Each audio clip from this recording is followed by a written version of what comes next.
The horseback riding aspect was pretty much a surprise. I grew up showing horses at a young age and rodeoing as a kid all the way up through college. And I joked with the guys before we went on this mission in Afghanistan, I want to get you guys on horseback.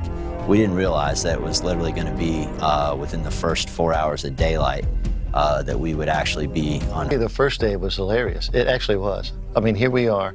These horses show up. The Alpha team gets them, the Alpha element.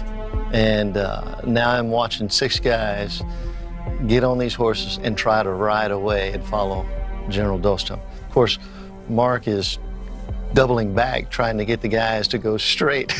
So some of the other guys are holding their reins like this and going up to the right and left. You know, one other sergeant on the team had ridden, you know, horses before in high school a little bit, but it had been years since he had ridden. Most of the training that the guys had was mom and dad took them, you know, to the grocery store, threw some quarters in a little horse and went back and forth. Or maybe they had ridden at a county fair or something, ridden the little ponies in a circle or something. It doesn't quite exactly prepare you for what these guys were doing. Every man ponied up though. Hey, we got to get there, so everyone jumped on there. They had learned it the hard way, but they learned it. We had a really professional team of people who work with these horses. And they worked very closely with the Humane Society and our actors to make sure everybody was safe. And fortunately, a lot of our actors became very good riders. Yeah, he listens to me though. Surprising. What's this guy's name? Rio. This is Puddin' King. This is Salt, not to be confused with his twin Pepper. What's his name? Rain Man. Rain Man. This is not easy, man. This is hard for a horse to walk on its own, let alone with a jackass like me on top of it. But he's such a great horse. I want him. I want to take him home with me. Somebody take a picture for the poster. I just know my horse was the most beautiful horse. It was this beautiful horse with this blonde mane. His name was Blondie. And we just had this moment where we touched foreheads. And then I felt like we were attached for life. So I feel like he's thinking about me right now, to be honest. I also had a great horse. My horse was incredibly calm and relaxed. I think all of us kind of felt comfortable on the ground, weapons and so on as you know. Then we got in the horses and it sort of threw everything up in the air, but in a good way because these guys were in that same situation. We had a great animal wrangler, so the thing we did is found our hero horses that our actors would be on. And then we would have to have multiples of them because we would have the stunt version of that.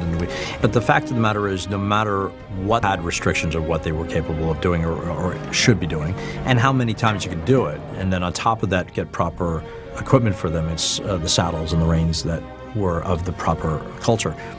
So that was a challenge in itself. We took all the pictures of the real horsemen that were there, and we tried to replicate each one of their horses and saddles as best we could, and we covered everything, and then I made stirrups and just different things, and we sewed tassels all over down their reins, and their forelocks had tassels on them. It was long, hard days in the saddle, and that would be our main mode of transportation until we reached the city of Mazar-i Sharif over 3 weeks later. I think the scenery, the visual effects, the places they filmed this movie in are right on the mark with showing the rugged isolation and the stunning beauty that you could find. I'll never forget some of the locations and the mountaintops and the snowy peaks that you saw.